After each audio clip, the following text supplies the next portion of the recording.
SNX Marathi, Siddheshwar news express, सत्यासाठी SNX सोबत। राज्याचे जलसंपदा मंत्री राधाकृष्ण विखे पाटील यांच्या हस्ते आज सोलापूर येथे जलसंपदा विभागाच्या नवीन कार्यालयाचे उद्घाटन झाले। या उद्घाटन सोहळ्याला लोकप्रतिनिधी, वरिष्ठ प्रशासकीय अधिकारी, जलसंपदा विभागाचे अधिकारी, कर्मचारी तसेच नागरिक मोठ्या संख्येने उपस्थित होते।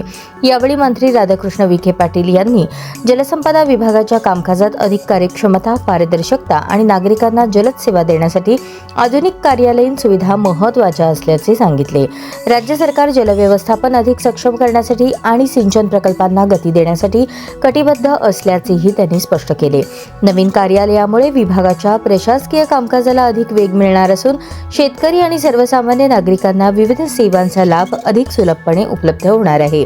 सोलापूरमधील जलसंपदा विभागासाठी हा एक महत्त्वाचा टप्पा मानला जात असून विकासाच्या दिशेने उचललेले आणखी एक सकारात्मक पाऊल ठरत आहे।